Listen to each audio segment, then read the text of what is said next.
ఏదైనా sir park Hayath కావచ్చు, ఎన్నో హోటల్స్ ఉంటాయి. అవును. ఓ డిప్యూటీ లెవెల్‌లో టీ బ్రేక్ పోతాం, బ్రేక్‌ఫాస్ట్‌కి పోతాం, ఫ్రెండ్స్‌తోని పోతాం, వస్తాం. దాంట్లో హయతానికి ఉండదు, అక్కడ జరుగుతుంది. Nothing happen there. ఆ! ఓన్లీ ఒక సింగిల్ వర్డ్ అంతే. అచ్చా! పార్క్ హయత్‌లో ఏం జరగల. ఏం రైట్. మీరు హాస్పిటల్ నడిపినప్పుడు ఏదన్నా ఒక మహిళతో ఇబ్బందికరంగా ప్రవర్తించినందుకు ఎప్పుడైనా శిక్ష అనుభవించారా? లేదు. అట్లాంటిది ఏం లేదు. అసలు లేదు. హ్మ్. లేదు. అభియోగాలు వచ్చినాయి. ఆ! శిక్ష అనుభవించలేదు. లేదు. అభియోగాలు మాత్రం అసలు. వచ్చాయి. సో మీ జీవితంలో మహిళ అనేది అప్పటి నుంచి ఇప్పటిదాకా ఒక పాత్ర పోషిస్తూనే ఉన్నారు ఎవరో ఒకరు. అంటే ఆరోపణల రూపంలో. సార్ ఏదైనా కూడా ఇవాళ సమాజంలో సగభాగం కంటే ఎక్కువ మహిళలే. అవును. సో ఆల్మోస్ట్ వాళ్ళు లేకుండా, మహిళలు లేకుండా ఏమీ లేదు. ఏమి లేదు కదా. అవును. ఏమి లేదు. సో ఒక్కొక్కరికి ఒక్కొక్క రకంగా అభియోగాలు వస్తుంటాయి. అభియోగాలను మనము కాదు అని నిరూపించాలి. సడన్గా ఒకరు మర్డర్ చేసినా కేసు పెడతారు. అవును. నేను చేయలేదని నిరూపించుకోవాలా. కరెక్ట్. ఇవాళ మహిళలకు హక్కులు ఎట్లా ఉన్నాయంటే, man cannot be raped by a women. అంటే మామూలుగా నేను డాక్టర్గా చెప్తాను. Yes yes. ఎక్కడ ఆడవాళ్ళు మగవాళ్ళను ప్రొవోక్ చేయడం కానీ, హరాస్ చేయడం కానీ, ఎంబడవడం కానీ చేస్తలేరా? చేస్తున్నారు కదా. చేస్తారు. ఎందుకు చేస్తున్నారు. బ్రహ్మాండం. పోయి నువ్వు కేసు పెడితే రిజిస్టర్ చేసుకుంటారా? చూడు, పోలీసులు చేసుకోరు, మరి ఎందుకు చేసుకోవద్దు? సో చట్టాలు, అప్పుడు రాసిన చట్టాలు అట్లా ఉన్నాయి. అందుకనే ఆడవాళ్ళ నోట్ల నుంచి ఒక మాట వెళ్తే అది సుమోటగానన్నా తీసుకోవడానికి అవకాశం ఉన్నది. సో అందుకని ఈ విషయంలో కూడా సుమోటగా, నా విషయంలో కూడా సుమోటగా తీసుకోవడం జరిగింది. ఎక్కడ ఎప్పుడు శిక్ష పడలేదు, ఎప్పుడు కేసు కూడా రిజిస్టర్ కాలేదు. ఎప్పుడు కూడా కేసు కూడా రిజిస్టర్ కాలేదు. రైట్. అయితే ఇప్పుడు సరే నవ్వే విషయం పక్కన పెట్టేస్తే, నవ్వే వల్లనే మీకు సీట్ రాలేదా ఇప్పుడు? నో. ఇట్లాంటి తెలంగాణలో ఎంతమంది మీద కేసులు ఉన్నాయో అవును తెలుసు. అవును. ఎస్, ఒప్పుకుంటాను. హుజరాబాద్లో ఎంతమంది అభియోగాలు వచ్చినాయి. ఇంకా ఇక్కడ నేను ఎందుకంటే మిగతా వాళ్ళ గురించి చెప్తే బాగుండదు, కొలీగ్స్ కాబట్టి. మీ వాళ్ళ మీద చాలా ఉన్నాయి, ఇంకా ధర్నాలు నడుస్తున్నాయి కాబట్టి ఇది పర్సనల్ క్యారెక్టర్కి, ప్రజా జీవితానికి సంబంధం ఉండదు 99%. అందుకనే ఏ రాజకీయ పార్టీలు కూడా, ఇప్పుడు ఉదాహరణకి ఇంతకుముందే చూసుంటే మురార్జీ దేశాయ్ 3 భార్యలను చేసుకున్నాడు, తర్వాత బిడ్డను పెళ్లి చేసుకున్నాడు అంట. బిడ్డను అంటే కొన్ని క్యాస్ట్లలో ఉంటుంది. ఇప్పుడు ముస్లింలు ఉంటారు, చిన్న బిడ్డనే చేసుకుంటారు. మన హిందువులు అయితేనే మేనమామ ఇట్లా చేసుకుంటారు. అంటే ఉదాహరణకు చెప్తున్నాను అట్లా. సో కాబట్టి మనకు ఇట్లాంటి వాటి వల్ల టికెట్ రాకపోవడం అనేది కాదు 100%. ఇంత సంచలనం ఏ కేసు జరగలేదు. ఇది ఇక్కడ సంచలనం ఏమైందో, ఆమె ఎక్కువ మాట్లాడిందంటే సంచలనం ఏమైందో నాకైతే తెలియదు. ప్రపంచంలో ఉన్న ప్రతి తెలుగు వారికి తెలుసు ఇప్పుడు ఈ కేసు. ఇక నవ్వుకొని తప్ప నేను అంతకంటే ఎక్కువ ఏం చేయలేను. తర్వాత దాని మీద ఇన్వెస్టిగేట్ జరిగినాయి. కొన్ని టీవీలు అయితే ఇక పిన్ పాయింట్ వరకు లోపలికి వెళ్ళిన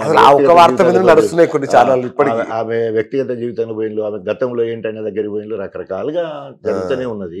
సో ఓకే, ఒకవేళ కనుక అంటే అది కూడా ఒక కారణం అయి ఉండొచ్చు నా టికెట్ రాకపోవడానికి, అది ఒప్పుకుంటాను. ఎందుకంటే మీరే చెప్తున్న ప్రపంచం తెలుగు మొత్తం అందరికీ తెలిసినప్పుడు దాని కింద ట్రోలింగ్ కూడా చూసుకోవాల్సిన అవసరం ఉంటుంది. ఏమని వస్తున్నది కూడా చూడాలి. ట్రోలింగ్ వస్తుంది కదా, కింద కామెంట్స్ ఉన్నాయి కదా, ఆ కామెంట్స్ లో ఎవరి గురించి ఇంత చెడ్డగా మాట్లాడుతున్నది అనేది కూడా చూస్తే తెలిసిపోతుంది.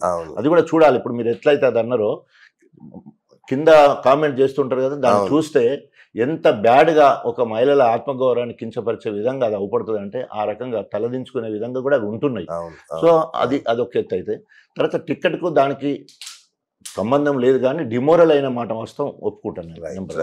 ఇక తర్వాత టికెట్ విషయంకి వచ్చే వరకు ఇప్పటికీ హరీష్ రావు అన్న కావచ్చు, అదేవిధంగా కవితక్క కావచ్చు, కడియం శ్రీహరి హిమ్సెల్ఫ్ ఆయన కూడా ఇంటర్వ్యూలో చెప్తున్నాడు ఏంటంటే, 2014లో మేము ఇద్దరం టికెట్ అడిగినాం, నేను ఆయన కంటే సీనియరు, అప్పుడు రాజకీయ టికెట్ ఇచ్చిండు, నాకు ఎంపీ ఇస్తే అప్పుడు చేసినాం.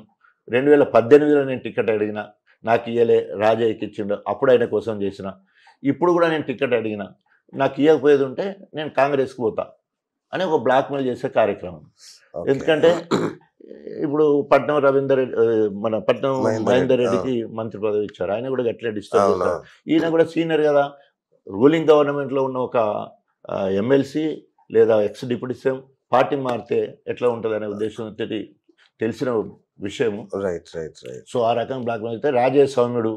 సో ఎట్లయినా మనకు ఆయనకి ఎమ్మెల్సీ కానీ ఎంపీ కానీ ఇచ్చి ఆయనను మనం చల్లబద్దాం. సో ఆయన మనోడు, ఎందుకంటే త్యాగం చేసి వచ్చిండే, తప్పకుండా మంచిగా ఉంటాడు అనే ఉద్దేశంతో ఆ రకంగా టికెట్ ఇవ్వలేదు అనేది ఓవరాల్గా ఉంది. కానీ దీన్ని ప్రజలు జీర్ణించుకోవట్లేదు. ఎందుకంటే ఆనాడు డిప్యూటీ సీఎం ఉండేది ఉంటే ఆ డిప్యూటీ సీఎం తీసేయడానికి ఎంపీ ఉన్న అతను తీసుకొచ్చి ఎమ్మెల్సీ చేసి డిప్యూటీ సీఎం చేయాల్సింది. ఎవరికి మొత్తం తెలంగాణలో ఏ జిల్లా నుంచి వచ్చినా కూడా పెద్ద ఫరక్ పడకపో, అది తీసి ఈయనకే ఇవ్వడం వల్ల ఆనాడు కడియం శ్రీహరి నుంచి వెళ్ళి పోయింది అదంతా అభియోగం అంతా కూడా, కుట్రలో ఆయనే ఉన్నాడు అని చెప్పి. ఈరోజు ఎమ్మెల్సీగా కడియం శ్రీహరి గారు ఇంకా 4 సంవత్సరాల పైచిలకు ఆయనకు ఎమ్మెల్సీ పదవి ఉంది. ఆనాడు ఎమ్మెల్సీ తోటే మంత్రి అయినావు, ఉప ముఖ్యమంత్రి అయినావు కదా. సో ఎమ్మెల్సీ, సో ఇప్పుడు కూడా సీఎం గారు కనుక తలుసుకునేది ఉంటే నేను మంత్రి చేయొచ్చు, నేను ఉప ముఖ్యమంత్రి చేసి ఏదైనా చేస్తానికి నీకు ఇంకా 4 సంవత్సరాల అవకాశం ఉంది. మరి ఇప్పుడు నీకు అంత కక్కుర్తి ఎందుకు? ఓన్లీ రాజయ్య ఎమ్మెల్యేనే కావాలని పట్టుబట్టి అడగడం. నువ్వు అడగాలంటే ఎక్కడైనా అడగొచ్చు, పోనీ అనుక నీకు ఎమ్మెల్యే కావాలనుకోండి అంటే ఇక్కడే అడగడం ఏంటి? అప్పుడు డిప్యూటీ సీఎం రాజయ్యని అడిగినావు, ఇప్పుడు ఎమ్మెల్యేది రాజయ్యది కావాలని చెప్పేసి రాజయ్యని కాకుండా చేసినావు. ఇక్కడ ఏమైపోయింది? ఇప్పుడు మాదిగల అస్తిత్వము దెబ్బతినే పరిస్థితి వచ్చింది, ఆత్మగౌరవం దెబ్బతినే పరిస్థితి వచ్చింది. నేను అల్లాటప్ప మనిషిని కాదు, అంటే తెలంగాణలో అత్యధిక జనాభా ఉన్న మాదిగ సామాజిక వర్గంలో మాదిగ కులాన్ని ఎత్తుకున్నవాడిని, ఎంఆర్పిఎస్లో పనిచేసిన వాడిని. నా రాజకీయ అరంగేట్రమే ఎంఆర్పిఎస్. కృష్ణ మాదిగ వ్యవస్థాపక అధ్యక్షుడు ఎంఆర్పిఎస్, వంగపల్లి శ్రీనివాసు టీఎంఆర్పిఎస్ సంబంధించిన పాపయ్య, తర్వాత మాదిగ జాక్ సంబంధించిన పెడమర్తి రవి, మహా ఎంఆర్పిఎస్ సంబంధించిన నరసింహరావు, మాదిగ దండకు సంబంధించిన కనకరాజు, వీళ్ళందరూ కూడా నాకు అనుబంధంగా ఉంటారు. వాళ్ళకి ఏ కార్యక్రమం ఉన్నా కొత్తలో చుట్టాను నేను, మాదిగ పెద్దని నేను, ఎక్కడ కార్యక్రమం ఉన్నా నేను పిలుచుకుంటాను. సో అలాంటి పరిస్థితులలో రాజన్నకే ఇయ్యాల లేదంటే ఏంది పరిస్థితి అని చెప్పేసి కృష్ణ మాదిగ స్వయంగా గన్పూర్కి వచ్చి మాదిగ అస్తిత్వము ఆత్మగౌరవ రౌండ్ టేబుల్ కాన్ఫరెన్స్ ఏర్పాటు చేసి అన్ని రాజకీయ పార్టీలను కలిసి ఈరోజు మాదిగ అస్తిత్వం దెబ్బతింటుంది, రాజన్నకే రాలేదంటే ఇది మొత్తం ఇక్కడ కారణము కడియం శ్రీహరి కక్కుర్తిపడి ఆ రోజు డిప్యూటీ సీఎం గుంజుకున్నాడు, ఈరోజు ఎమ్మెల్యే గుంజుకున్నాడు. కాబట్టి మనం తప్పకుండా దీని మీద పోరాటం చేయాలని పిలిపించాడు.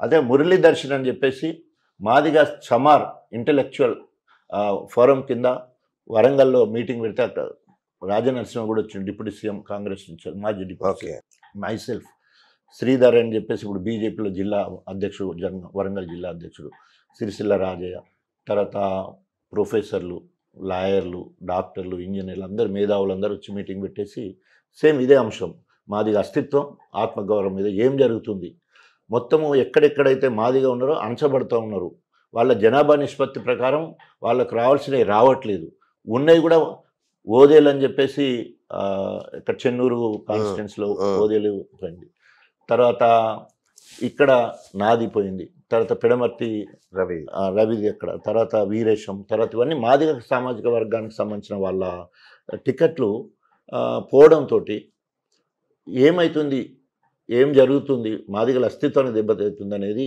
చర్చ జరుగుతూ ఉన్నది.